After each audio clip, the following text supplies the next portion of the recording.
जम्मू कश्मीर की सरमाईदार हुकूमत जम्मू में आज जुमे के 2 बजे के बाद वीकेंड लॉकडाउन के निफाज के साथ ही जम्मू में तमाम बाजार सुनसान नजर आए और सड़कों पर ट्रैफिक का रश भी थम सा गया।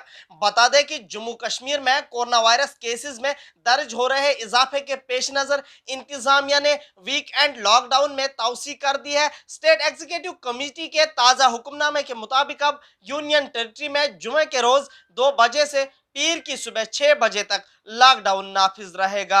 आप तस्वीरों में देख सकते हैं कि किस तरह से जम्मू कश्मीर पुलिस के जवान यहाँ पे किस तरह से लॉकडाउन को नाफिज करने की कोशिश कर रहे हैं। जबकि जम्मू की सड़कों पर भी ट्रैफिक की नकल हमल कम हो गई। जम्मू कश्मीर में कोरोना वायरस के केसेस को मद्देनजर रखते हुए जम्मू कश्मीर इंतजामिया ने अब लॉकडाउन में तौसी कर दी है। काबिल जिक्र है कि मुल्क भर के साथ साथ जम्मू कश्मीर में भी कोरोना वायरस केसेस में आए रोज बेतहाशा इजाफा दर्ज हो रहा है। यूनियन टेरिटरी इंतजामिया कोरोना वायरस की इस लहर के रोकथाम को यकीनी बनाने के लिए मुख्तलिफ इकदाम कर रही है। अब जरूर ये देखना होगा कि जम्मू कश्मीर इंतजामिया कब इस मुहलिक बीमारी से लड़ने के लिए अवाम को इस मुहलिक बीमारी से नजात दिला देगी। ईटी भारत उर्दू के लिए जम्मू से मैं मोहम्मद अशरफ।